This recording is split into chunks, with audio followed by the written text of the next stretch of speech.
from a journalist's perspective, here was I thinking that the NACC was going to be a gold mine because they'd be putting out all these like long, well-researched reports on corruption matters that they had been investigating. It would produce stories that an investigative journalist like me could follow. Instead, I seem to have been reporting more on the NACC's missteps. One for Mum, one for Dad, and one for the country.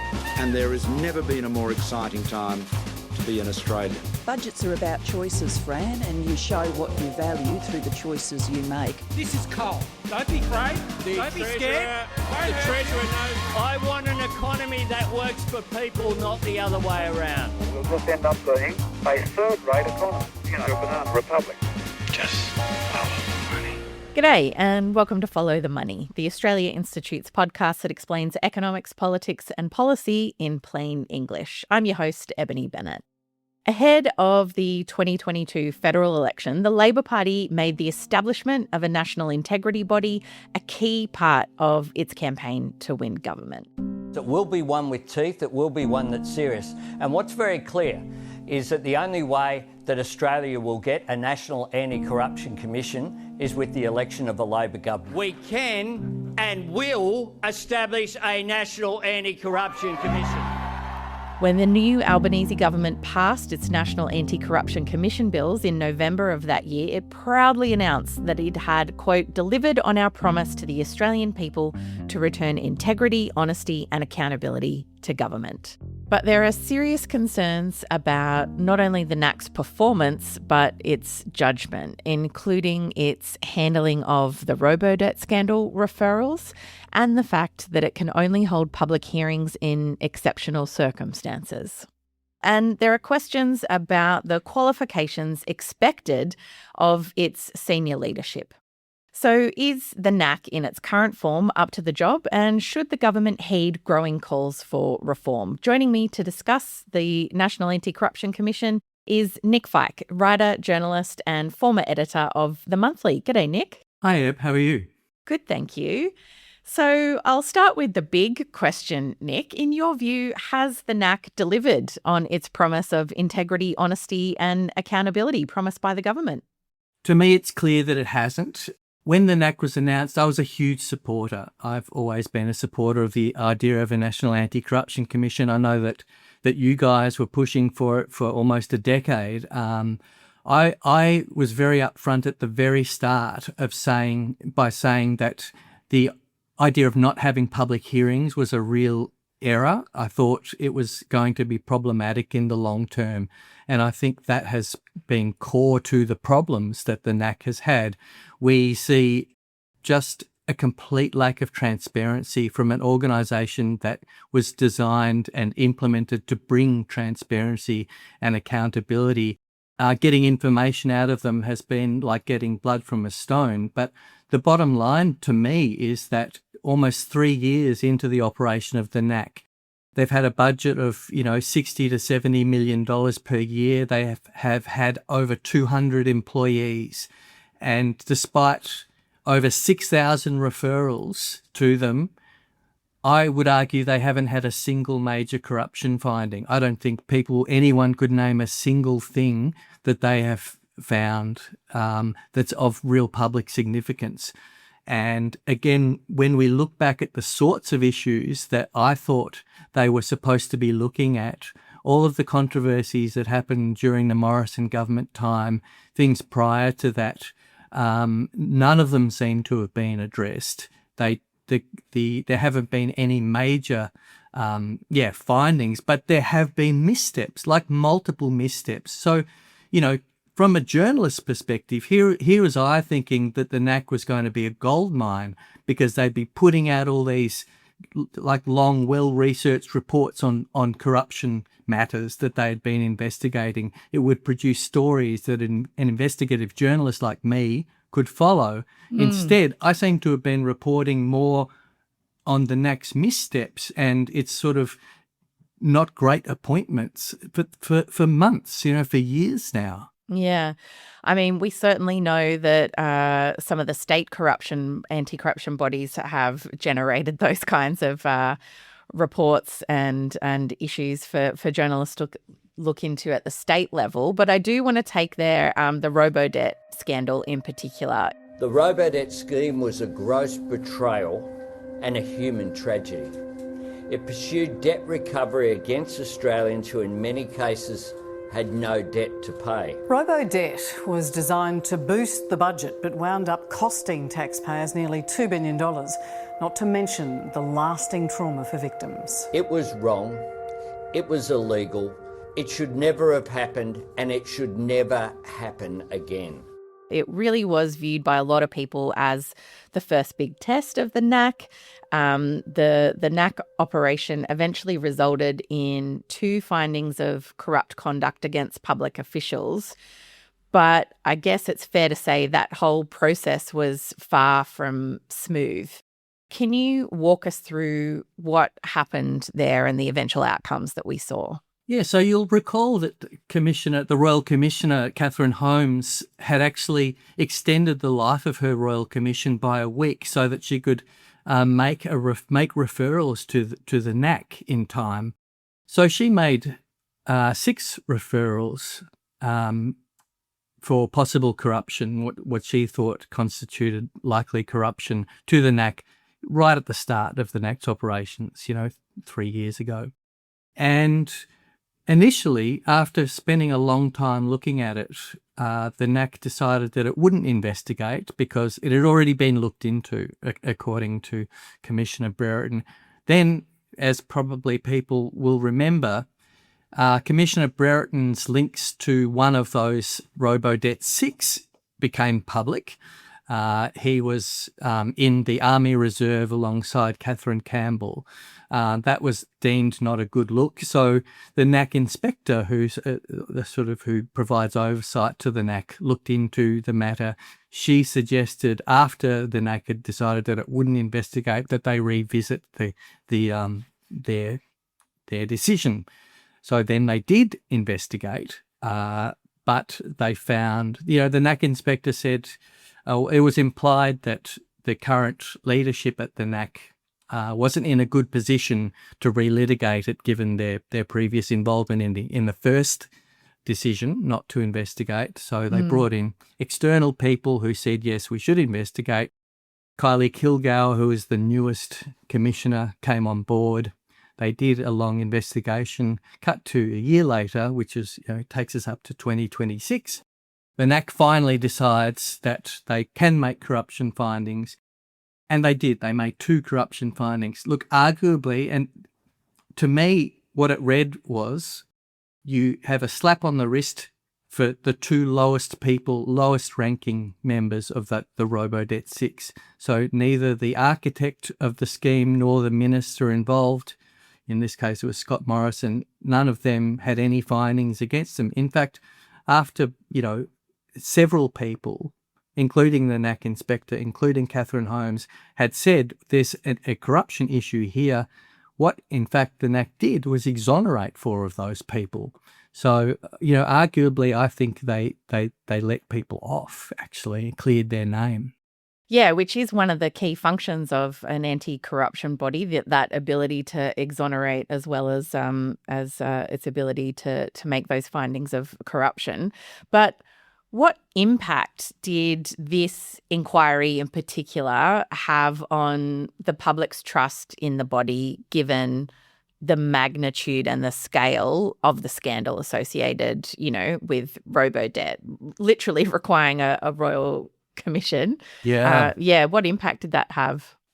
Yeah, it's a good question. And I'm glad you raised the scale of it as an issue, because to me it's the worst public maladministration in living memory. I can't remember a situation as bad as this in terms of government mismanagement, the number of people involved, hundreds of thousands of people. And all of those, there was a class action which was successful as well. And yet we get to the end of, years of investigation. No one's gone to prison. No one's faced any serious consequences. And in fact, what the public saw in terms of the NACC was an organisation that couldn't even manage its own investigation. You'll recall that there was a finding of, I've forgotten what the official term was, but it was officer misconduct, by the NACC inspector against the commissioner of the NACC. The head of the NACC. Quite extraordinary. He's the first person to receive a finding under the NACC legislation. I mean, I'm not alleging corruption, absolutely not, but the mismanagement of the potential conflicts of interest on the biggest case, I would absolutely question why this was not deemed the exceptional circumstance that required public hearings.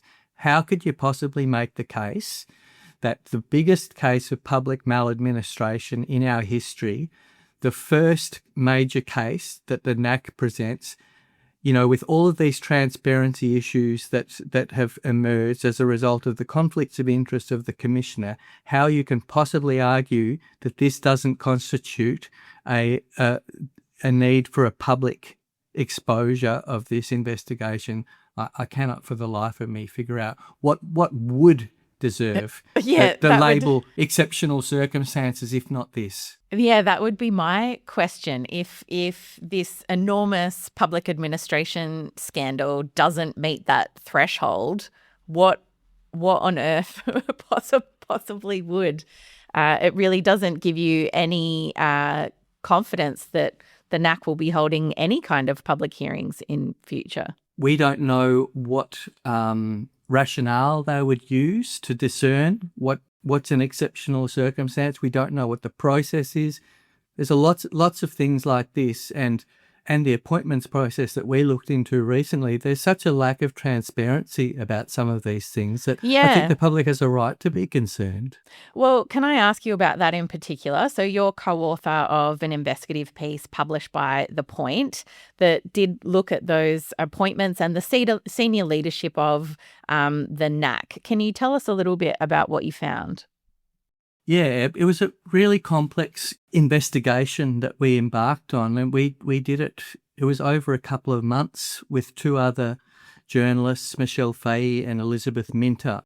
And we essentially used materials that were entirely on the public record and have been for years, but that many of which had occurred before the NACC had started, and people sort of hadn't gone back to, hadn't looked into, hadn't double-checked. We approached it with great rigour, knowing what was at stake in this case.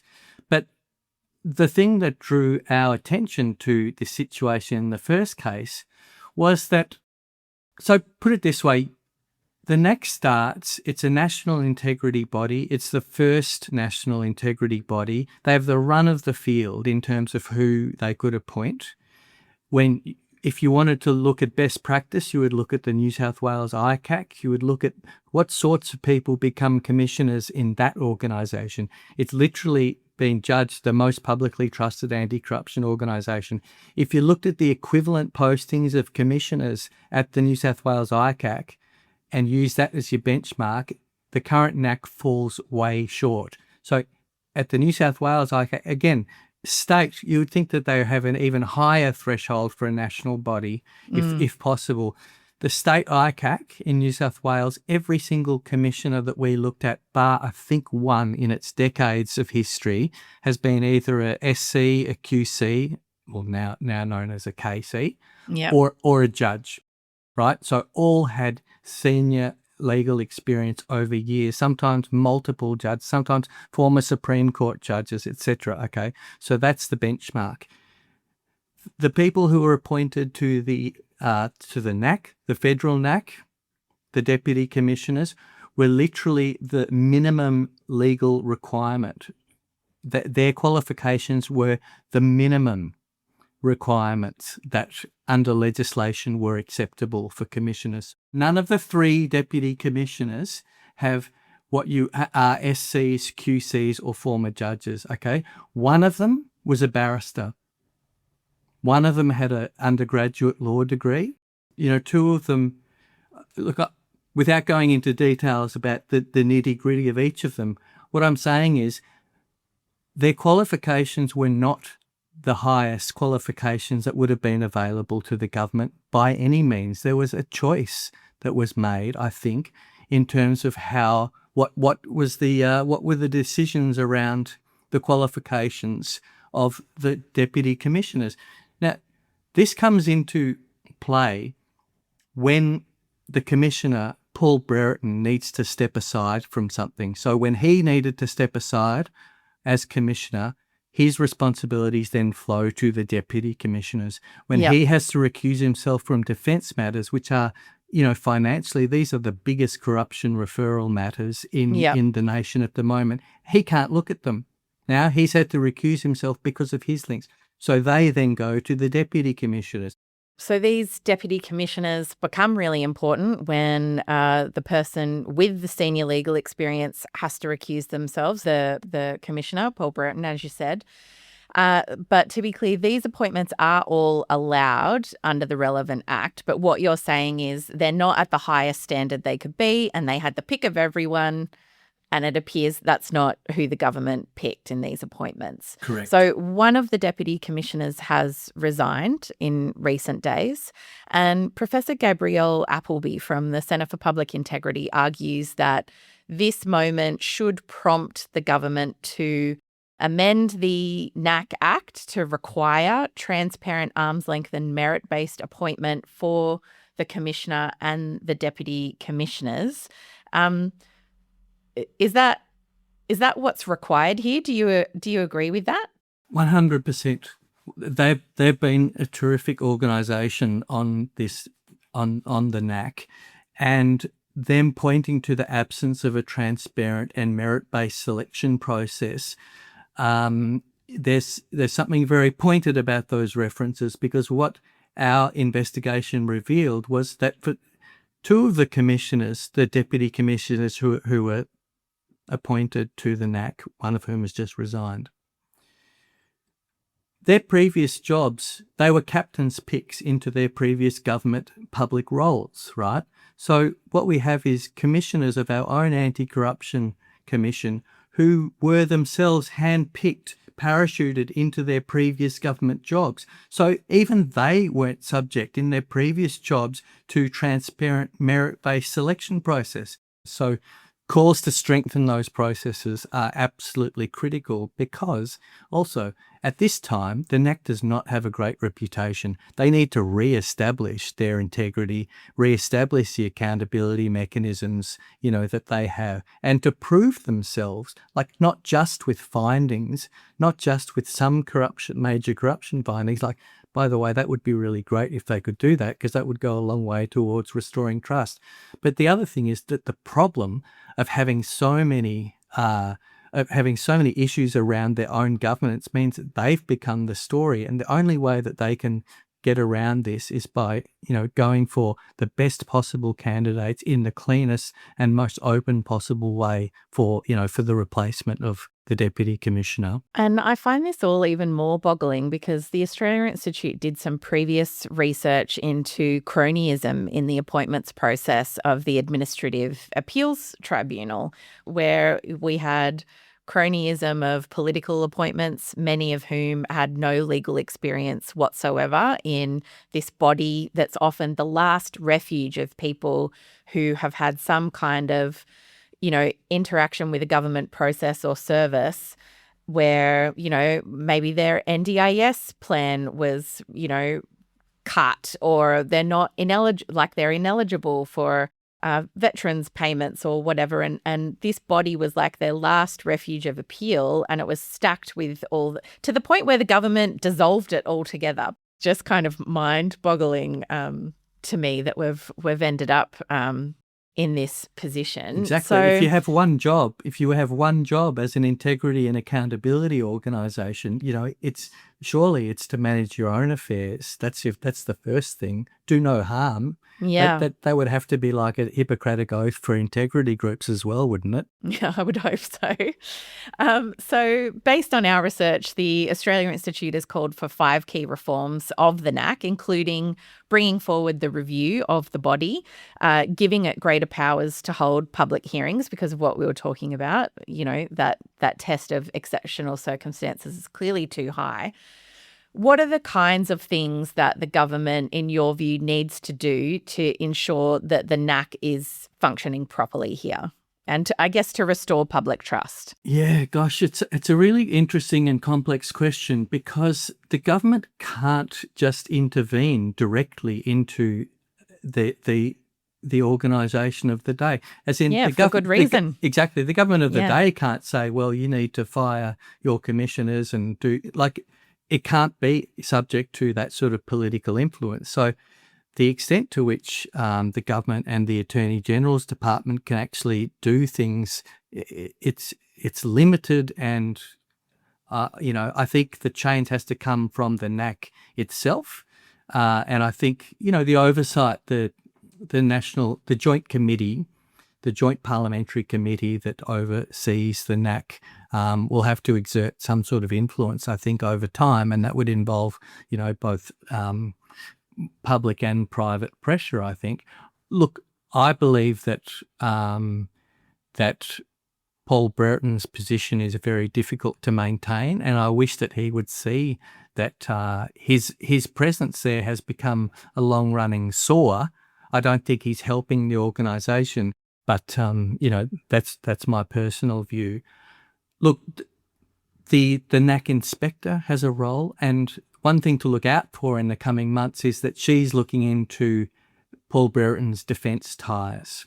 So his management of those links between, his own links with defence and the NACC's defence links. So she will have something to say. If she comes out with a second finding against Paul Brereton, the commissioner, then to me his position is completely untenable. We don't know yet. We're expecting it in the next month or two, but I'd really urge everyone to keep abreast of what she says next time. That's the NACC Inspector, Gail Furness. The other thing is that there's a series of joint parliamentary committee. There's a Senate inquiry into the ongoing performance of the NACC, so that might flush things out. I don't think it's direct involvement that is sought, or I don't think that's what we want from the government, from the Albanese government. I think they just need to be aware, and I think there needs to be pressure at various points. It needs to be subtle, and and NACC has to be independent. It has to have its own way of managing its own things. And again, this is why we have a problem. If it can't manage its own affairs, who's supposed to manage them? Yeah. And I guess I want to come back to, your role as a journalist here and the kinds of things that you're expecting to come out of this. We've talked a lot about the public hearings element being missing.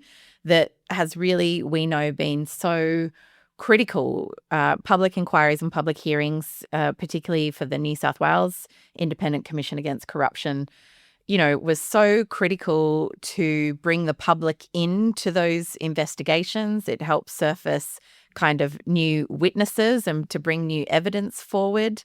But I think it also helped just give the public confidence because it could see what those processes look like. So I want to come back to the issue of transparency and what gets made public, because as journalists, you rely on these kinds of bodies to be able to surface these issues, to look into, to help inform the public.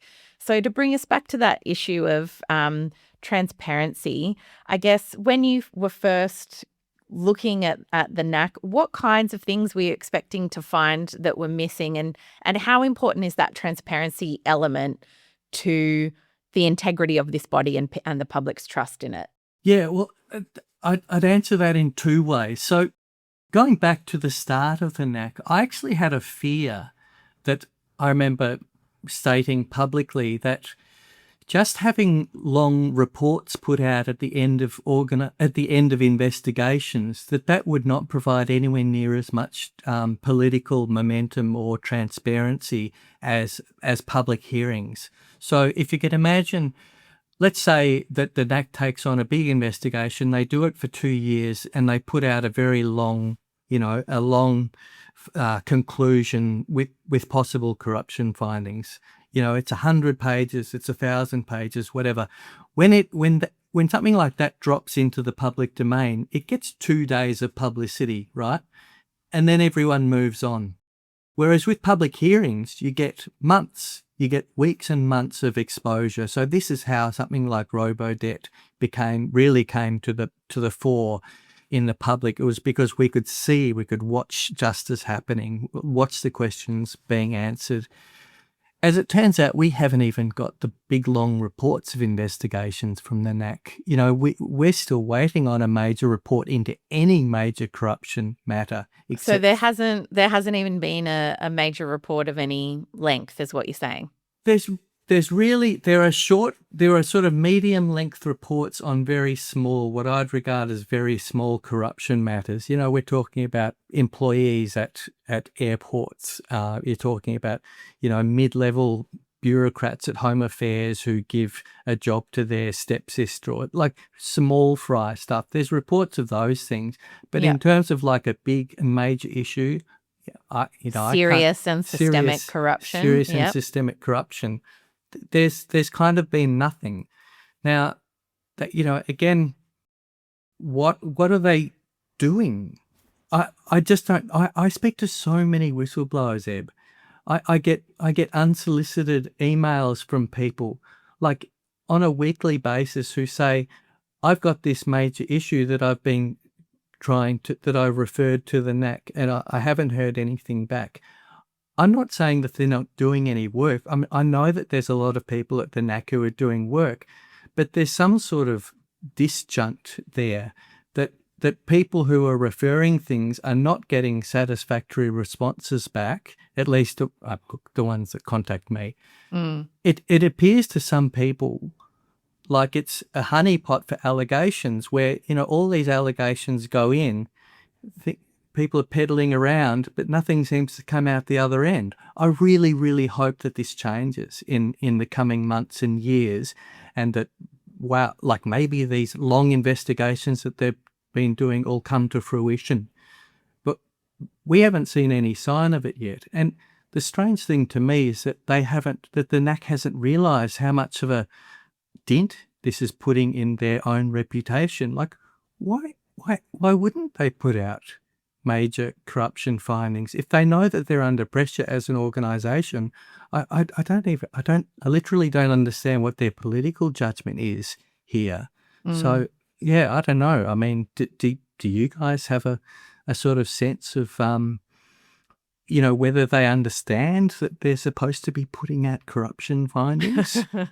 Well, based on their output, it appears not. And I guess, that was always the Australia Institute criticism of the NACC legislation in particular, was that public-facing element. And we did see that, in particular, public hearings were critical, and all the evidence that we had from anti-corruption experts at the state level, from ex-judges on our National Integrity Committee, that was all their advice all along the way, was that public element is so important. And the other element of it is the teaching element. So we know the New South Wales ICAC had a really important role in educating public servants in how to spot and avoid corruption, and was internationally renowned for that kind of thing. And I think all of those elements are very public-facing things that we're just not seeing from the NACC. So I think it is really hard. Corruption thrives in the dark, as everyone says, and you fix a lot of these problems with sunlight, but everything here, there just seems to be a lot of opaqueness surrounding the National Anti-Corruption Commission, unfortunately. So I guess, where do you think things go from here, Nick, to wrap us up? Well, I think the next month or so are utterly critical, actually. So firstly, as I mentioned, the NACC inspectors report into the Commissioner's defence ties, I think will sort of make it necessary to make a decision finally whether he stays or goes. I think the public pressure would be too great if he is subject to another negative finding. So that's one to look out for.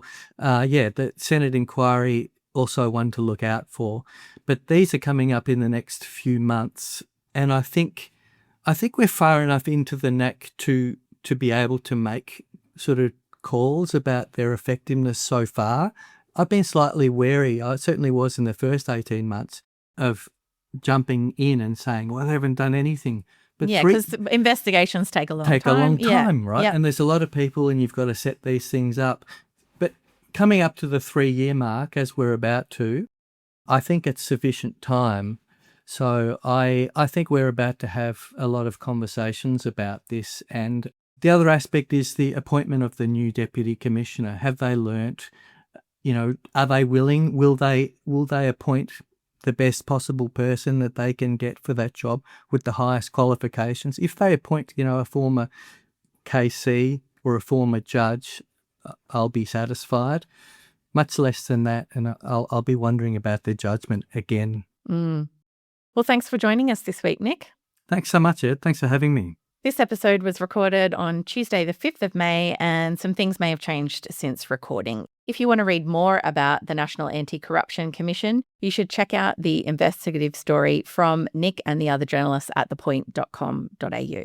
And our latest Vantage Point essay from Australia Institute Press is available now. In Rich Kid, Poor Kid, The Battle for Public Education, best-selling author and Walkley Award-winning journalist Jane Caro examines the origins of Australia's public education crisis. In the essay, Caro lays bare decades of poor policy choices and outlines what governments can do to create the public education system Australians deserve. Available for $19.95, Pod listeners can get free shipping by using the code PODVP, that's PODVP, at checkout. And you can subscribe to the Vantage Point series and get 4 editions for just $64.95 at australiainstitute.org.au/store.